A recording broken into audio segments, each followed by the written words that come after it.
Listo. Empezamos de cero. Muy buenas tardes a todos. ¿Cómo están? Bienvenidos nuevamente a la clase de atención prehospitalaria básica, curso de paramédicos. El día de hoy vamos a hablar de todo lo que es introducción al trauma. Lo que hemos visto en el transcurso hasta acá, todo ha sido emergencias médicas. De aquí en adelante vamos a ir complementando lo que es emergencias de trauma. Y para eso decíamos que ya hemos hecho una parte de las prácticas y ahora vamos a ir enfocado a la segunda parte netamente de trauma. Entonces aquí vamos a ver por qué es que se producen este tipo de lesiones, qué representan las emergencias traumáticas, que generalmente son el resultado de fuerzas físicas aplicadas al cuerpo, es decir, aceleración, desaceleración. Las emergencias médicas ocurren por una enfermedad o una condición no traumática, pero las emergencias de trauma siempre van a estar implicadas fuerzas físicas.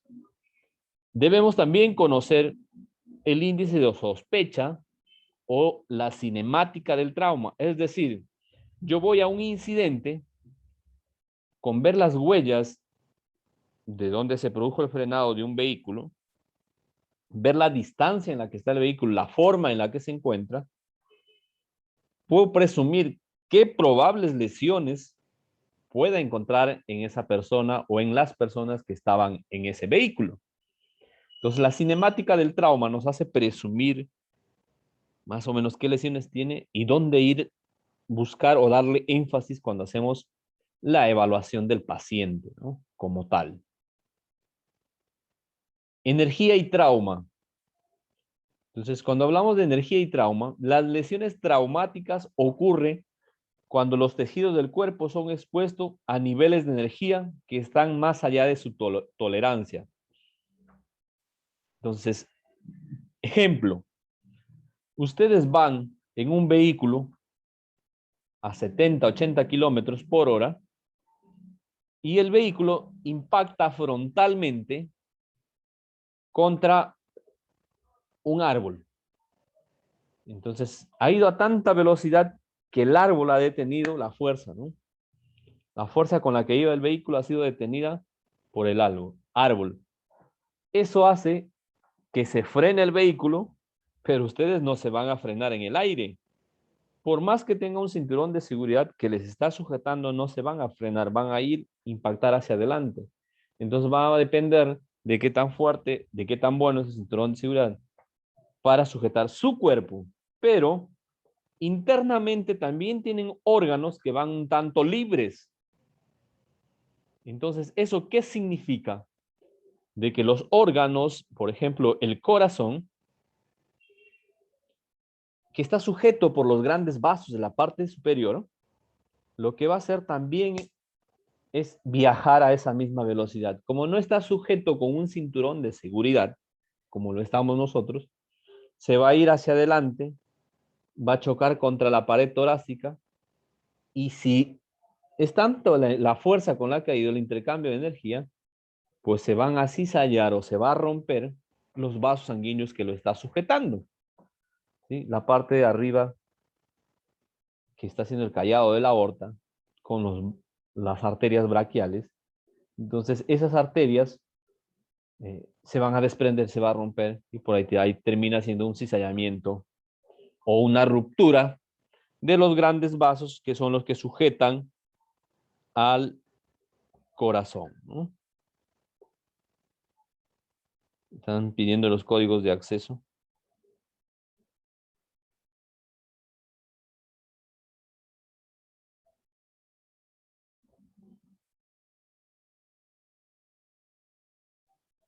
Ahí se los estamos pasando, ¿eh?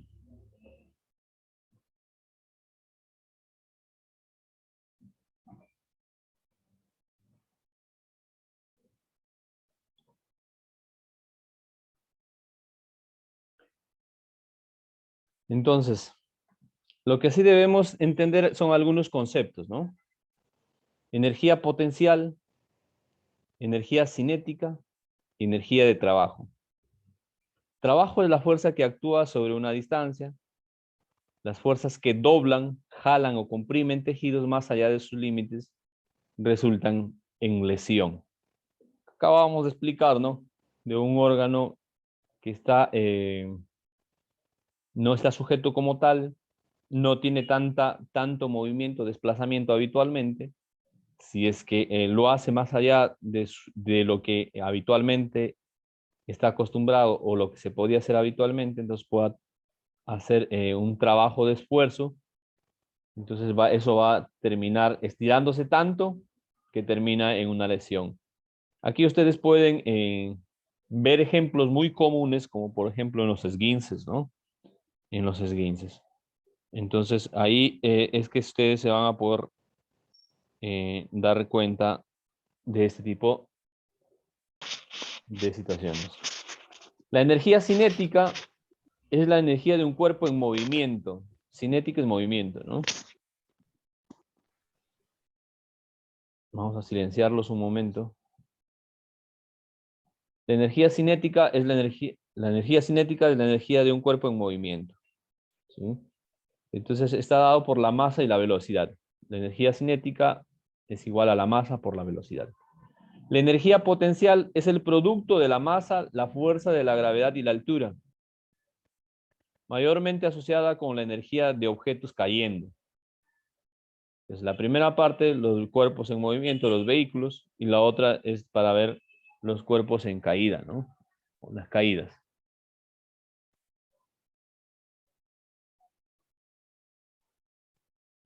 Entonces también vemos los choques automovilísticos que vamos a poder describir cómo es que se calcula cuando es frente a frente o frente con la parte trasera de otro vehículo, ¿no? Entonces,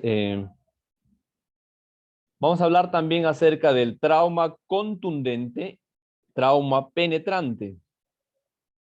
Trauma contundente es el resultado de la fuerza de un cuerpo que causa una lesión sin penetrar los tejidos blandos. ¿Qué ejemplos podríamos poner de un trauma contundente o de una herida contusa?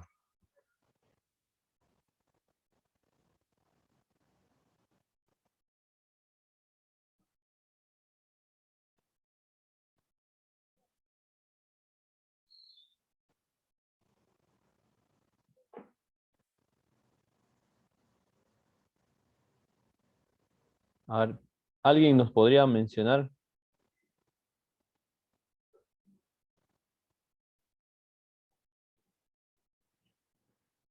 Se cortó el último minuto, doctor. Ah, listo, Daniel. Decíamos que el trauma penetrante y el trauma contundente. Contundente es el resultado de una fuerza de un cuerpo que causa una lesión sin penetrar los tejidos, es decir, algo que viene con fuerza, pero que no rompe. Y penetrante es algo que tiene filo, punta, y eso desgarra el tejido, rompe, separa y se introduce, ¿no? Entonces, ejemplos, decíamos, a ver, ejemplos que puedan mencionar ustedes de un trauma contundente. ¿Qué ejemplos podrían mencionar?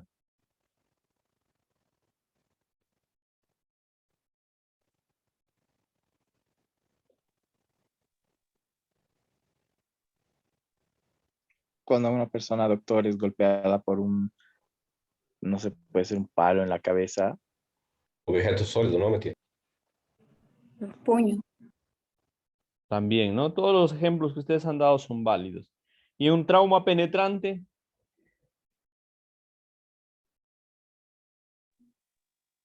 Una astilla enorme. Navaja. Sí. Cuchillo. Eso, ¿no? Entonces, alguien vulgarmente dice, le están midiendo el aceite, le dan un cuchillazo, es penetrante, ¿no? Un cuerpo extraño que se ha introducido en el cuerpo también es penetrante, ¿no? Todo lo que tiene, el objeto que tiene filo es puntiagudo, que es el largo es más que el ancho y que rompe el tejido, ¿no? Entonces estamos hablando de penetrante. Penetrante, no penetrante. Trauma contundente. Bueno, resulta por un objeto que tiene contacto con el cuerpo. Por ejemplo, se puede producir en los choques automovilísticos. que puedan tener y caídas con mecanismos de lesión más comunes. Deben estar alerta por la decoloración de la piel y que porque produce mucho dolor, ¿no? Mucho dolor. Todavía siguen ingresando algunos compañeros. Debemos mantener un alto índice de sospecha por lesiones escondidas. Como no se ve hacia afuera, no hay algo que vean que está sangrando, algo que les llame la atención. Si es con tanta intercambio de energía, puede que las lesiones sean internas, ¿no? Imagínense a alguien que le da con un palo o con un golpe, un puñetazo en la boca del estómago, en la parte del abdomen, o en el tórax, o en la parte de las fosas renales. Por fuera no lo vamos a ver más que un poquito de cambio de coloración o una región equimótica, ¿no? Pero por dentro, por ahí tiene un compromiso más renal, ¿sí? En la parte de su riñoncito, o un compromiso de otro tipo, ¿no? O sea, más profundo. Entonces, ¿qué es lo que ocurre? Que probablemente externamente no se está viendo las lesiones, pero internamente hay un compromiso, unas lesiones mucho más profundas que superficiales, ¿no? Un choque automovilístico puede pasar de 1, 2, 3 vehículos, puede ser carro contra otro carro, carro contra un árbol, contra un objeto. Entonces lo que decíamos que vamos a verificar es el mecanismo de lesión. ¿Qué podemos describir de esta escena?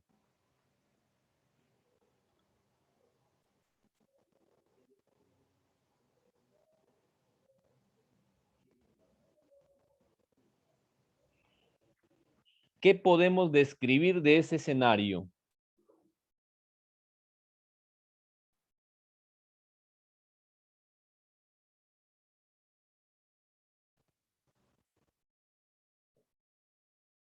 A ver, ¿qué podemos describir? Podríamos decir que perdón, Adelante, adelante.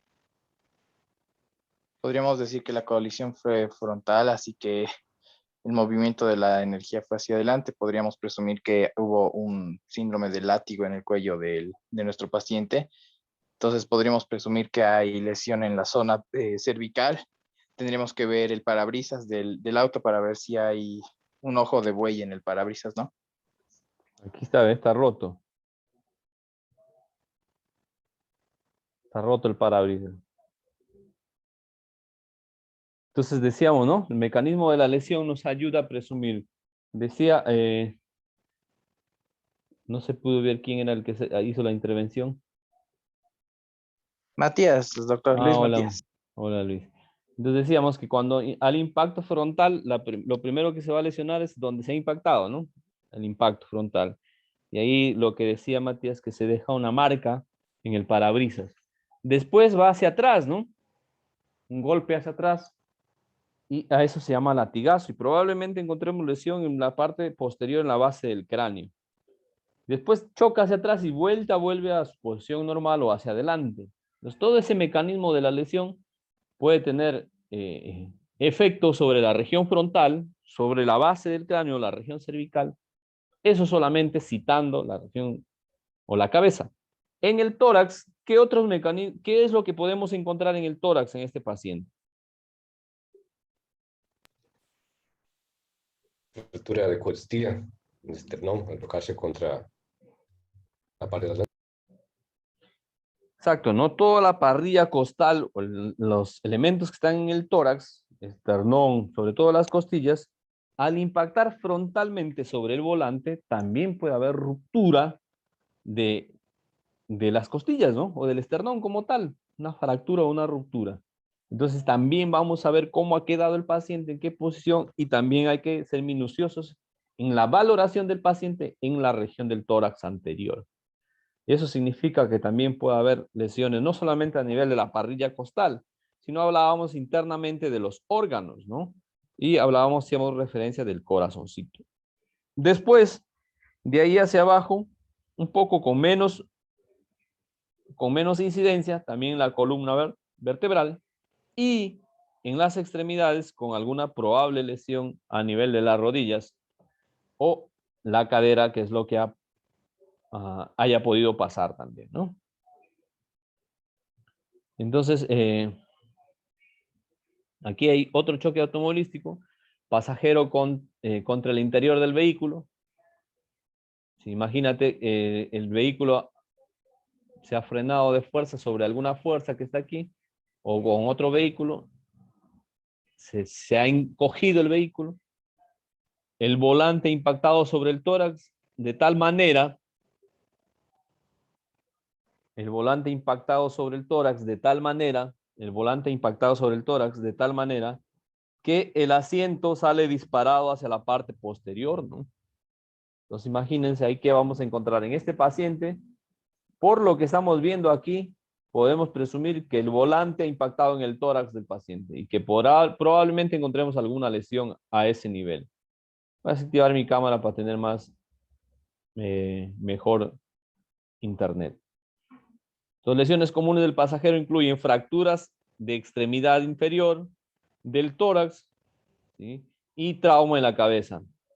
Batiente se refiere a que probablemente podamos encontrar no solamente en una sola parte, sino en varias partes formando un tórax inestable. Entonces, eso podría pasar en este tipo de circunstancias que debemos prever al momento de la valoración.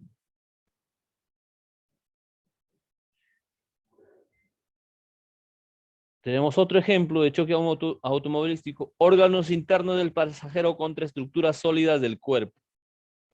Lesiones internas pueden no ser tan obvias como las lesiones externas, generalmente son las que amenazan la vida.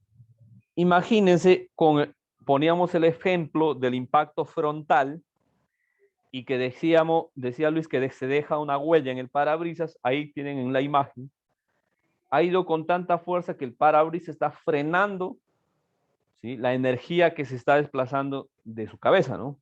Está yendo con todo el cuerpo, el parabrisas frena y ese impacto frontal, ese frenado, frena con tanta rapidez lo que iba viajando la cabeza, no sé a cuánto de velocidad, lo frena con tanta rapidez que ese intercambio de energía produce lesiones dentro del parénquima o dentro de la masa encefálica.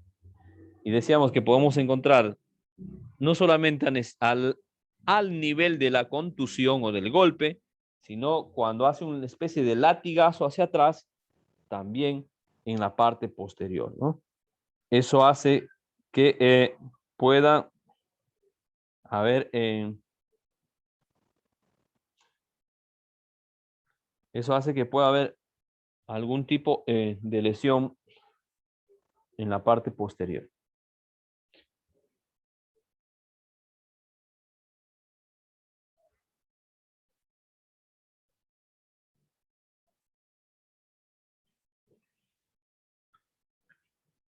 Entonces, cuando hay choques frontales, debemos evaluar el sistema de inmovilización suplementario. Entonces, ¿de qué estamos hablando cuando evaluamos el sistema de inmovilización suplementaria? ¿De qué estamos hablando? De determinar si el pasajero estaba con su cinturón de seguridad y si ese cinturón de seguridad era original, era bueno, cumplía los reglamentos, era gruesito, estaba bien sujeto, no esos que se traban o no ceden o no se estiran. Entonces debemos valorar eso también. Debemos valorar de que si el airbag del vehículo estaba funcional y que si se expandió o no, ¿sí? O sea, las bolsas de aire si eran efectivas, ¿no? Si no eran efectivas, entonces esas bolsas de aire nunca se van a activar o tal vez el vehículo ni siquiera las tiene, ¿no? Muchos vehículos antiguos en Bolivia no las tienen. Entonces, a pesar de las bolsas de aire, debemos también sospechar de lesiones a nivel del tórax, a nivel del abdomen, a nivel del cráneo, a nivel de las extremidades. También debemos sospechar. Eso quiere decir de que eso no va a garantizar que no pase nada, ¿no? Lo que sí va a hacer es disminuir lo que pueda ocurrir con nuestro organismo. Va a disminuir. En algunos casos va a depender de la velocidad con la que iba el vehículo. Dependiendo de la velocidad, es la fuerza con lo que se va a hacer el intercambio de energía, ¿no? Las bolsas de aire no desplegadas pueden activarse durante la extracción del paciente. Entonces, por ahí, el airbag se queda como que trabado. Entonces, usted empieza a intentar hacer la extricación o la extracción del paciente, mueve lo que estaba trabado del airbag y ¿sí? Se dispara. Entonces nos va a causar un traumatismo más grande, tanto a usted como auxiliador como al paciente, ¿no? El sistema de inmovilización suplementario puede causar daño, aun si son usados de forma apropiada o no. Usted imagine ese cinturón de seguridad, ¿sí? Imagine y describa qué es lo que ve y qué probables daños pueda haber pasado internamente. A ver, describimos esa lesión. ¿Qué es lo que vemos en este paciente? Yo veo una protuberancia, doctor, en la región supraclavicular izquierda, como algo de un edema. Especulo que si el cinturón pasa por ahí, si hay un trauma en esa parte, puede que una rotura, una fractura de clavícula le pueda seccionar los vasos claviculares, arteria y vena subclavia. Entonces, usted ve una lesión a ese nivel. Usted ve una lesión a ese nivel, a nivel de del hombro, a nivel de la clavícula izquierda. Sí, está como edematizado, ¿sí? Con un cambio de coloración, una región equimótica, un cambio de coloración a nivel probablemente sea del cinturón de seguridad, que tenga una lesión, parece una lesión escoriativa, ¿no? Como que se ha corrido el cinturón de seguridad, probablemente. Probablemente estaba sin polera cuando pasó el accidente y ahí le quemó el cinturón. Probablemente o también hay viste, los politos de nylon que nos ponemos esos sintéticos, esos raspan también, esos raspan más que los de algodón.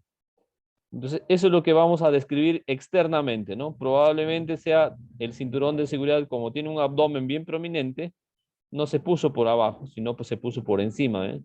Haciendo un trayecto hacia eh, más o menos hipocondrio izquierdo, ¿no? Hipocondrio izquierdo.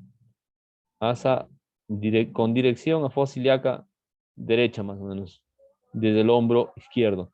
Entonces, eso es lo que a simple vista podemos visualizar. Pero internamente, ¿ustedes creen que si hubo un intercambio de gran energía internamente, qué probables lesiones podamos encontrar?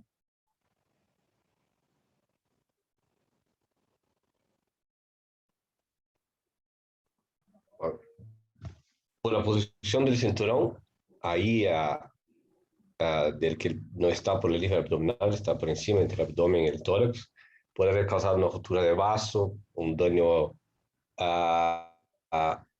del estómago, puede causar un hemotórax si esas costillas perforan a la pleura y quizás ahí en el ángulo, en el epigastrio, hay un impacto en el epigastrio, un punto de convergencia entre tres puntos ahí entre los cinturones. El epigastrio también puede haber causado una lesión hepática. Y toda la parte de la fosa también se ve un poco distendida. Entonces, ¿no? Entonces, La fosa derecha. anatómicamente vamos a ir desde el corazoncito, decíamos, por el intercambio de grandes, o la frenación de un órgano a gran velocidad. Puede haber desde desgarros y sellamiento de los tejidos que están sujetando al corazón. Puede haber alguna alteración o trauma a nivel del tórax, en el mediastino. Puede haber alguna afectación en el estómago. Puede haber alguna afectación en las vías biliares o en la región hepática, ¿no? Como tal. Por este trayecto que hace el cinturón de seguridad puede haber alguna afectación en páncreas, en el vaso, ¿sí? Entonces, todo eso nos hace presumir, nos hace abrir nuestro abanico de posibilidades diagnósticas con este paciente, ¿no? Dice, lo que aparentemente vemos como un cinturón de seguridad, por dentro pudo ser un intercambio de gran energía y puede haber más lesiones que por ahí puedan comprometer, ¿no? Choques traseros. ¿Qué es un choque trasero? Ocurre por alcance, ¿no? Un vehículo que está a una determinada velocidad. Cuando hablamos de choques frontales, imagínense, uno está a 80 kilómetros por hora, el otro está a 80, 80 más 80 es un choque de vehículos o de un intercambio de energía a 160 kilómetros por hora, porque se van a sumar las dos energías, ¿no? Frontal, frontal. Y si es un choque por alcance, entonces va a depender de la diferencia que exista entre el primer y segundo vehículo. Imagínense, el primer vehículo se iba a 80 kilómetros por hora. El segundo vehículo se iba a 120 kilómetros por hora. La pregunta sería, ¿a qué velocidad se produjo el intercambio de energía? ¿A qué velocidad se produjo el choque? Entonces ahí tendríamos que restarlo, ¿no? Tendríamos que restar porque la primera estaba a 120 y la segunda estaba, perdón, la primera estaba a 80 y la segunda estaba a 120. Entonces, ¿cuál es la diferencia entre 120 y 80? 40 kilómetros. El accidente es como si hubiese ocurrido a 40 kilómetros por hora. Como si hubiese ocurrido. Entonces, frontales se van a sumar y por alcance se van a restar, ¿no? Esto nos permite más o menos presumir de qué lesiones podamos encontrar. ¿Qué ocurre cuando los choques son laterales? El impacto lateral, el vehículo es usualmente golpeado arriba de su centro de gravedad y se mueve alejándose del lado del impacto.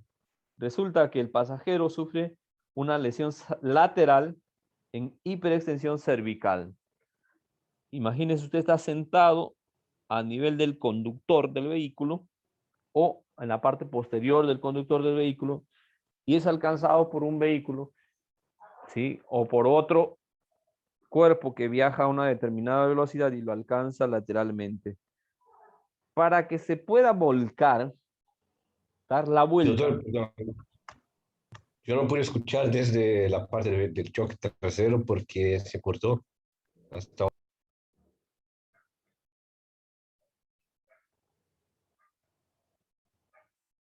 Ahora, vamos a volver a repetir, ¿ya?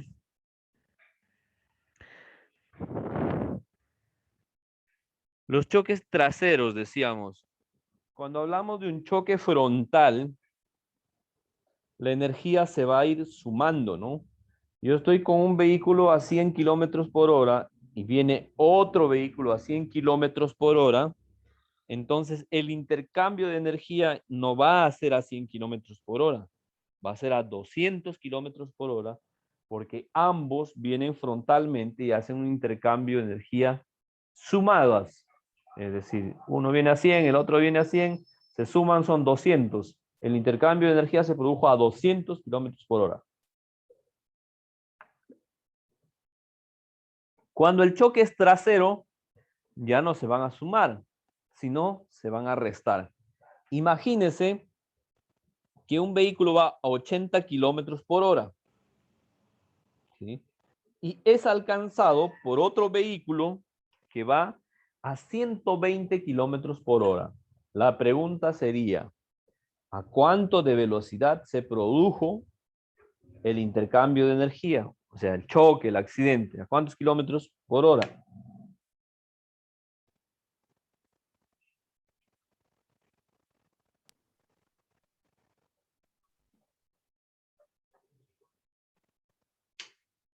Entonces aquí lo que vamos a hacer es restar, ¿no? El que va más rápido va a 120, el que va más lento va a 80. 120 menos 80, 40. El intercambio de energía se produjo a 40 kilómetros por hora. ¿Sí? ¿Se entiende, no?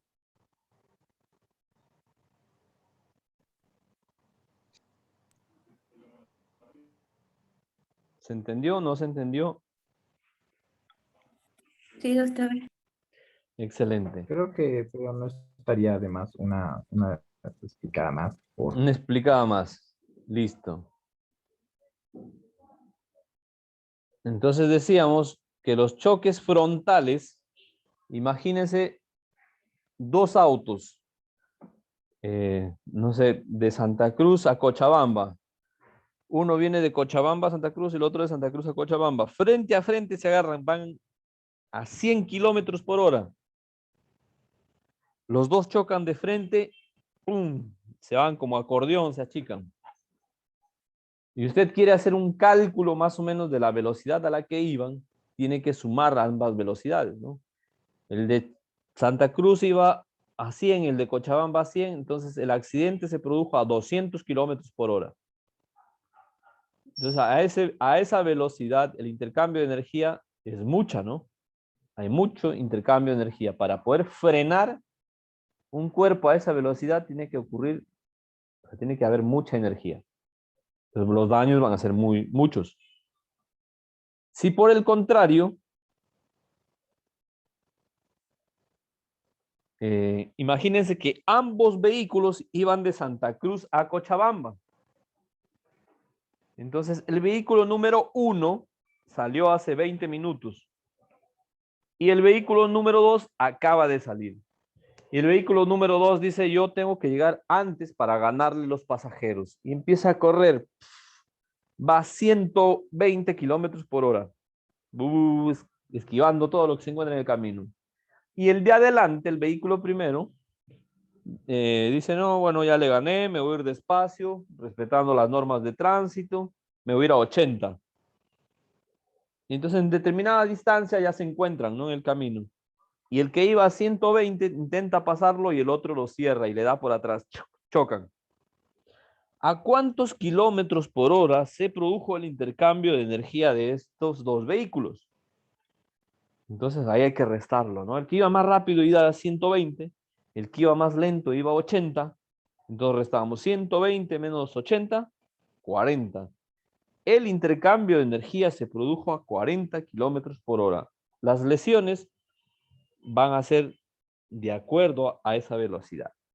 ¿Sí? Entonces, ahí ustedes cuando lean su manual van a encontrar, o manual de PHTLS van a encontrar, qué posibles lesiones de acuerdo al intercambio de energía, qué posibles lesiones van a encontrar, ¿no? Cuando los choques son laterales, decíamos, ¿no? Choques es lateral, va a depender dónde ha sido impactado. El vehículo, al igual que nosotros, tenemos un punto de equilibrio. Entonces, el punto de equilibrio es el lugar donde nos permite que nosotros podamos estar parados, ¿sí? Y no caernos a un lado de nuestro cuerpo. Lo mismo en el vehículo. Si se golpea del punto de equilibrio hacia abajo, el vehículo lo que va a hacer es arrastrarse. Se va a arrastrar, ¿no? En la mayoría de casos. Si se golpea o el intercambio de energía se produce por encima del punto de equilibrio, entonces el vehículo lo que va a hacer es girar. Empieza a girar lateralmente, a rodar, a girar. Y las lesiones que van a encontrar va a depender, pues, ¿no? El pasajero en la parte posterior del conductor de vehículo es impactado el vehículo de la parte lateral, entonces probables lesiones en la región cervical vamos a encontrar, ¿no? Entre otras, ¿no? Es la principal. Si hay intrusión sustancial en el compartimento del pasajero, sospeche de lesiones laterales del pecho, del abdomen. ¿Sí? Si es posible, hay que buscar fracturas en la cadera, en la pelvis, en las costillas. O puede haber también daños internos, ¿no? Por la colisión, por el impacto de energía que está ocurriendo. Cuando hay volcaduras y choques o el vehículo empieza a rotar, el choque de vuelco generalmente se produce en camiones grandes, ¿sí? En vehículos grandes. Entonces, esto es proclive a que pueda haber múltiples lesiones, ¿no? ¿Sí? Imagínense un vehículo grande que empieza a rodar, el paciente dentro probablemente pueda tener múltiples contusiones, ¿no? Las lesiones dependen de si el pasajero estaba con su cinturón de seguridad. la expulsión parcial es el evento más común que amenaza la vida. Es decir, el paciente, imagínense, está sujeto con su cinturón de seguridad que no sujeta tanto, que el cinturón cede, que no tiene buena fuerza, o que ya no tiene su sistema de elasticidad, no es bueno. Entonces, es más peligroso porque el paciente no se queda fijo ahí, sino sale hasta cierta parte, y eso puede hacer que en el giro del vehículo, cierta parte de energía del peso del vehículo pueda caer sobre el paciente, ¿no? Entonces, ahí nacen algunas preguntas, como por ejemplo, ¿qué sería mejor, utilizar o no utilizar cinturón de seguridad?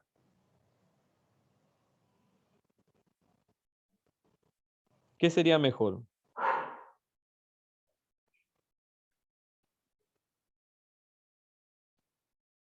¿Verdad, no, doctor? ¿Qué sería mejor, utilizar o no utilizar un cinturón de seguridad?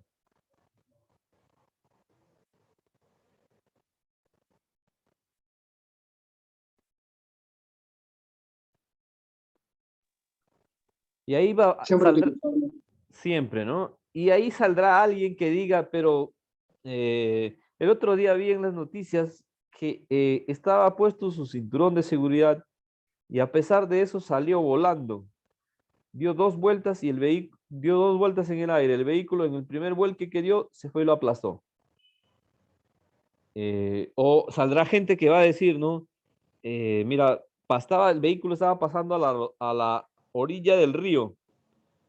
Se dio una vuelta, hizo un derrape, se fue al río y como estaba sujeto con su cinturón de seguridad, el pasajero no se pudo soltar y quedó ahogado a su cinturón de seguridad.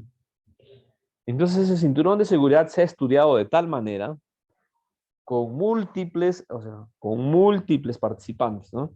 Y haciendo riesgo-beneficio, haciendo una comparación riesgo-beneficio, más gente se muere por no usar el cinturón de seguridad, ¿sí?, que por usarlo, ¿no? Es por eso es que se recomienda. Los choques rotacionales, giros, son conceptualmente similares a los vuelcos. ¿Sí? Entonces, es algo similar, ¿no? Un giro es similar a un vuelco. Y debemos verificar toda la cinemática del trauma, los mecanismos de lesión que sufrieron los vehículos, cómo quedó, a qué distancia, cómo está, qué tan comprometido está, ¿no?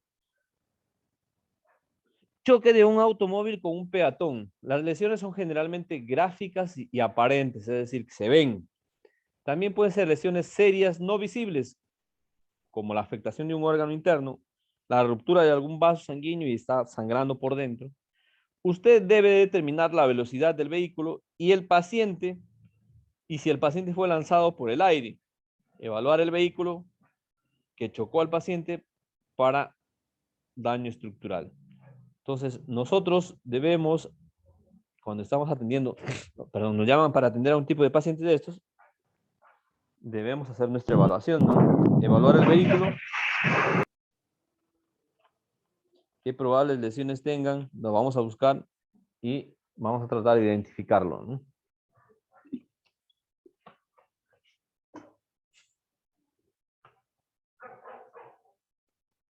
Automóvil contra una bicicleta. Evaluar la posición en la que quedó el vehículo y la persona que está en la bicicleta, ¿no? Evaluar el daño a la bicicleta y su posición. Inspeccionar el casco en busca de lesiones y estabilizar la columna o de la región cervical, de la espalda, de la cadera, ¿sí?, según sea necesario.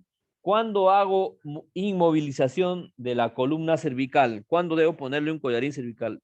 ¿Siempre a todos los que han sufrido un accidente?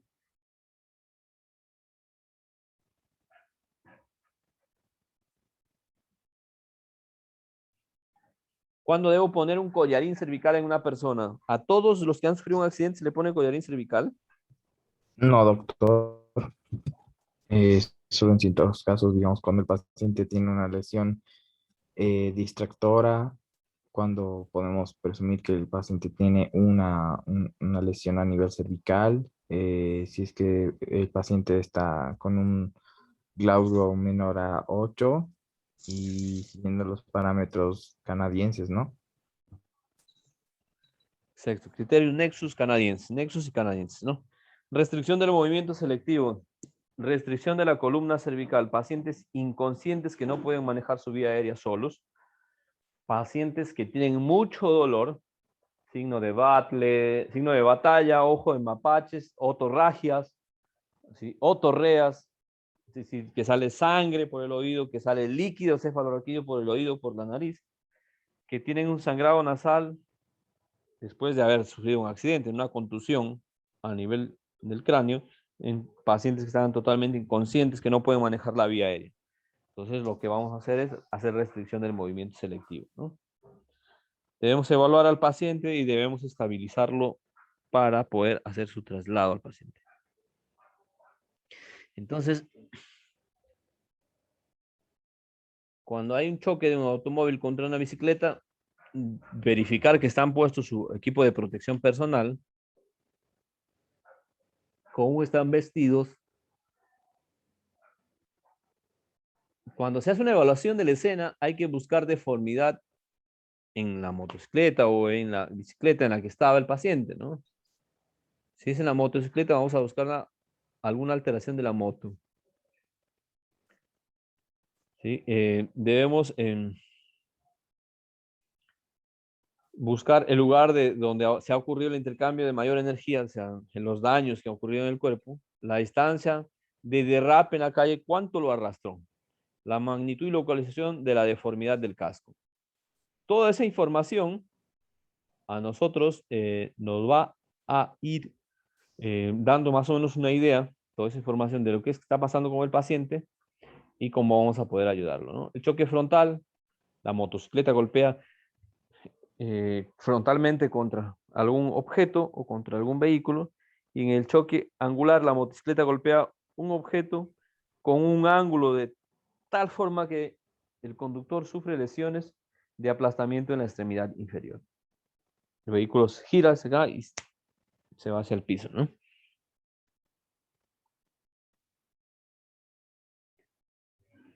La expulsión. Cuando uno está en una motocicleta y es expulsado hacia adelante, de acuerdo a la cinemática del trauma, ¿qué posibles lesiones podemos encontrar? Si estoy en mi motocicleta y soy expulsado hacia el frente, primero, lesión en ambos fémur, ¿no? Si imagínense, estás sentado y sales disparado hacia adelante, el manubrio del timón nos va a impactar sobre nuestros muslos, ¿no? Y nos va a producir fractura a ese nivel, probablemente, o algún tipo de contusión o golpe. Al salir volando, lo que hace es meter las manos para que no se golpee, y eso hace que se raspen las manos o que tenga lesiones a ese nivel. Después ya el impacto, la cabeza va a tener algún tipo de contusión o golpe, ¿sí? Eso va a hacer de que probablemente también tengan lesiones a nivel del cuello, ¿no? Cuando existe lesiones por caídas, lesión potencial depende de la altura de donde se cayó. Va a depender de la altura de donde se ha caído. Más de 6 metros es considerado significativo de amenaza. Pacientes que caen con los pies, ¿sí? Pueden tener lesiones internas menos severas, lesiones a nivel de los pies, ¿no? Sus piernas pueden absorber mucho de la energía de la caída, pero también se puede dañar la inserción del fémur en la cadera, ¿no? ¿Sí? Entonces, eso se puede impactar con tanta fuerza que puede producir una fractura incluso de la cadera, ¿no?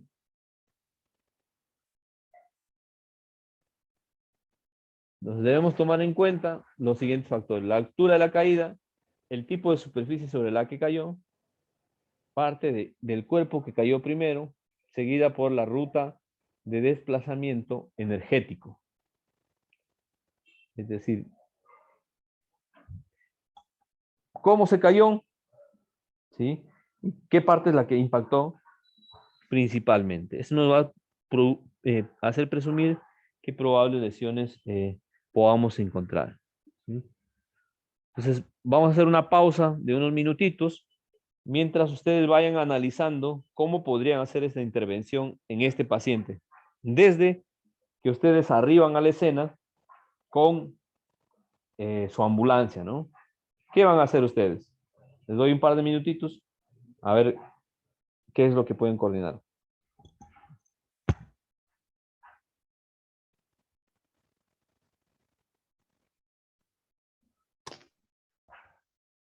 ¿Entre todos, doctor?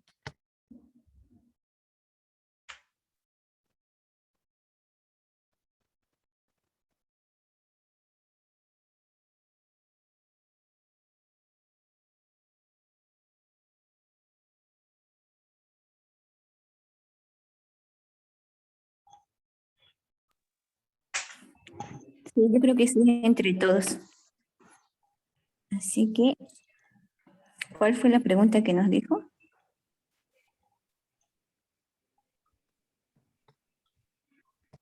¿Cómo manejaríamos esa escena? Ya, a ver, opinemos. Eh, Trauma bueno, penetrante. Parece un cuchillo, ¿no? O algo así. Como que se ve solamente la parte del manubrio. Parece una navaja. Sí. para empezar, hay que informar a nuestra base del arribo al lugar. Posteriormente a eso, básicamente hacer segura la escena. Si es que no han llegado los Ujú. policías, si es que no han llegado los policías, si es que es necesario acordonar el área o no, ver que el atacante ya ha sido reducido. Posteriormente a eso, empezar a hacer las evaluaciones al paciente, ¿no? Sin valorar el estado de conciencia del paciente, cómo Sí, está, qué pasó. Aplicarlo todo, ¿no? Toda sí. la evaluación inicial. Yo ¿Y cómo empezaría, atendería a este tipo de paciente? Mm, yo no empezaría podemos. aplicando el XABC del trauma, la verdad. Obviamente primero hay que verificar el pulso y hay que verificar la respiración. Si es que no están presentes, bueno, todos sabemos iniciar maniobra del SP, pero si es que están Sí, presentes, iniciar la evaluación XABC del trauma, ¿no? Si es sí. que hay hemorragia exsanguinante, tratar hemorragia exsanguinante, vía aérea, ventilación, vía aérea y si es necesario, según los criterios nexus canadienses, inmovilizar también el cuello si es que es necesario. Posteriormente pasar a B con las ventilaciones, cómo está la calidad de las ventilaciones del paciente, ver la saturación del paciente. Luego pasar a C, que sería básicamente tomar la presión del paciente, ver la perfusión del paciente y ver si es que no tiene ningún tipo de lesiones a nivel craneal, del déficit neuronal, evaluar Glasgow y Claro. la exposición, ¿no? Ponerle una manta térmica.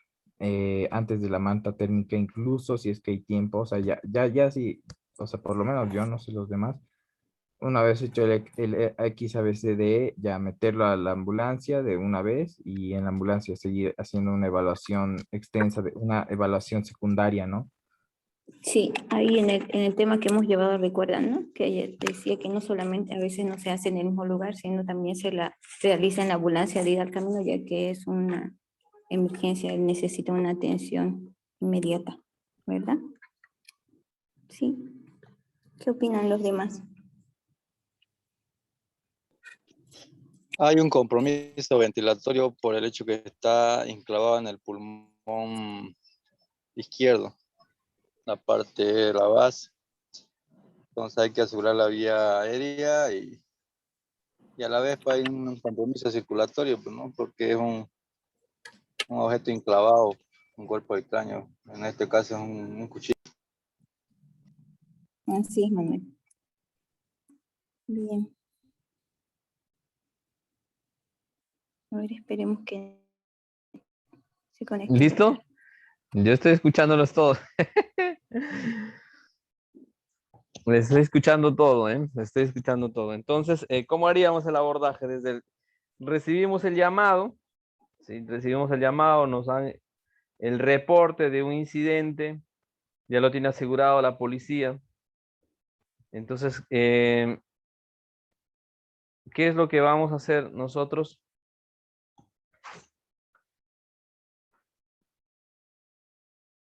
¿Qué es lo que vamos a hacer nosotros?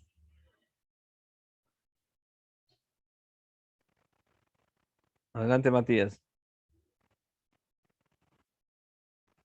Bueno, si la escena ya está segura, doctor, antes de arribar a la escena hay que informar a nuestra base siempre que ya hemos llegado, ¿no? Posteriormente a eso, si es que la escena ya está segura, lo que estábamos hablando con los compañeros es lo primero, hacerle una evaluación inicial, viendo, utilizando el BS si es que la persona está respirando y verificando pulsaciones, presencia de pulsaciones, y si es que no hay, iniciar la maniobra de DSP. Si es que habría, pasar con la evaluación del XABC del trauma y tratando cada una de las lesiones, ¿no? Posteriormente a la evaluación XABC del trauma, tratando las lesiones que pueden poner en riesgo la vida, ya poner al paciente en la ambulancia, empezar el traslado y en la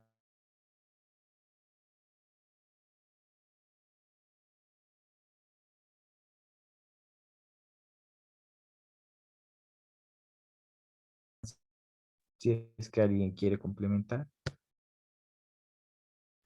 Yo haría el mínimo de exámenes y evaluaciones necesarias solo para garantizar.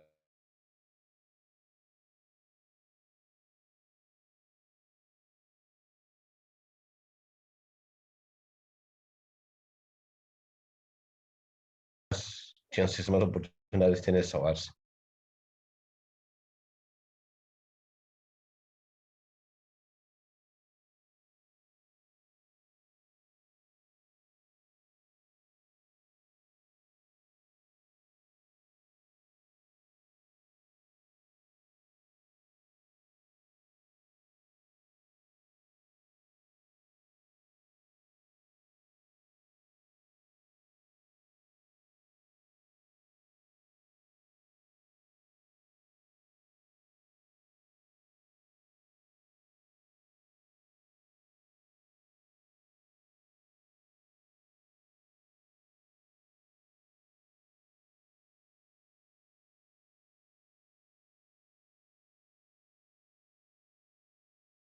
Escucha, doctor, si está hablando.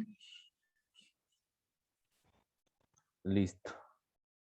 Entonces decíamos que cuando se trata de trauma, aseguramos la escena, que ya no exista un peligro, en lo que vamos a hacer el XABCD, ¿no? Aquí ya no tenemos una herida sangrante como tal, entonces iríamos a la apertura de vía aérea, buena oxigenación, buena entrada de aire, control de la columna cervical si es que lo necesitase el paciente, verificar la expansión torácica, restringir el movimiento a este objeto extraño, a menos que tenga compromiso netamente cardiovascular o cardíaco, y ahí sí, este se va a mover, no podemos restringirlo para que se mueva al ritmo del corazón. Si no, hay que restringir el movimiento. Y mientras lo vamos canalizando y el manejo,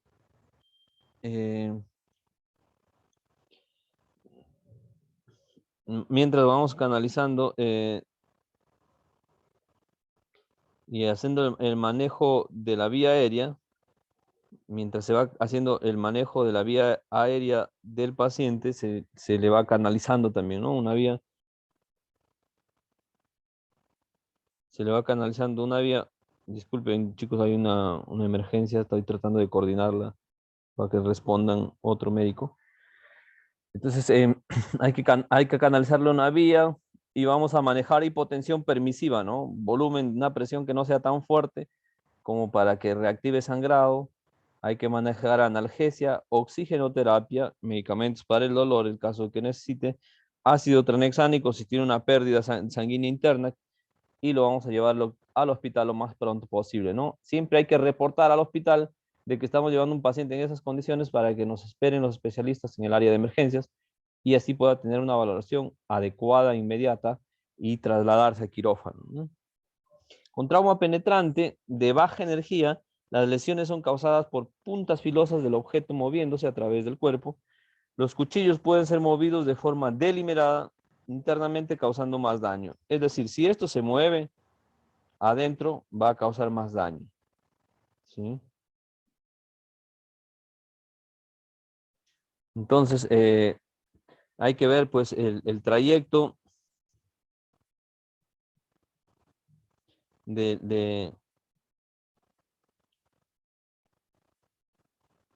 hay que ver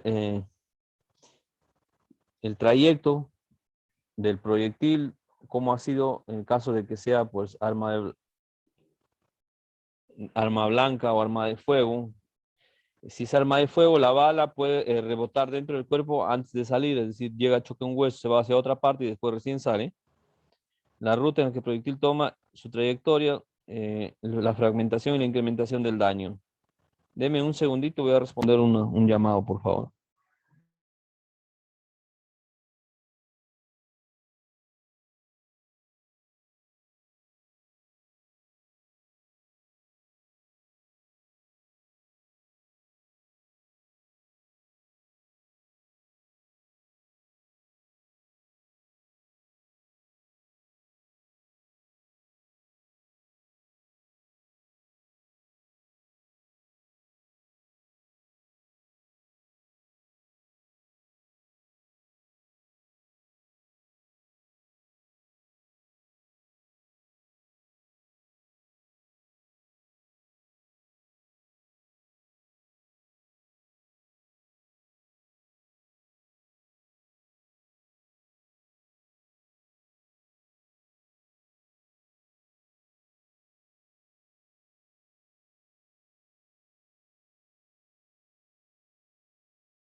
Creo que le llamaron un rato a emergencias, por eso no está ahorita encendido su audio, tampoco el doctor.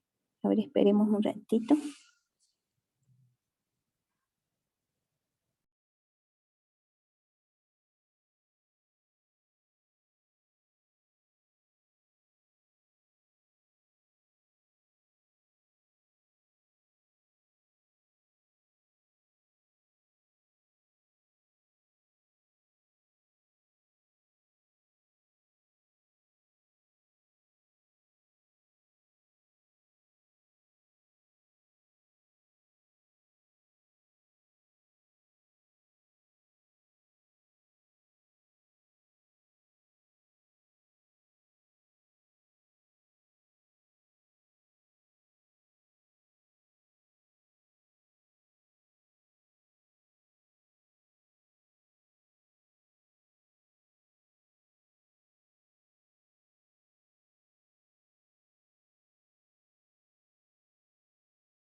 Hola.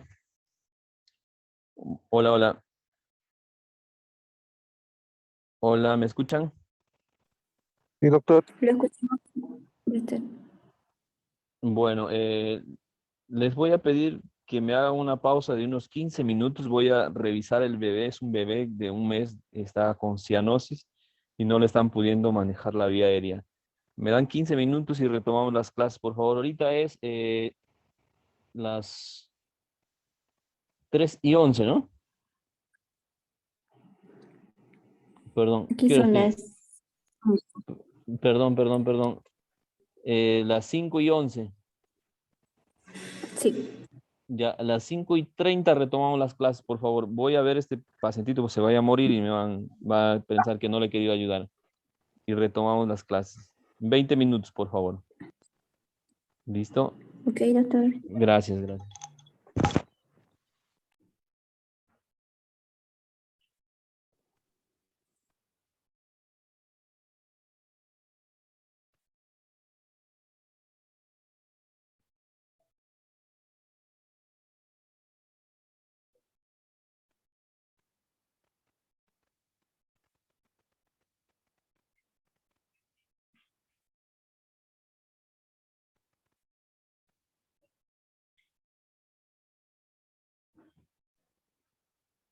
Creo que se va a quedar abierta nomás aquí.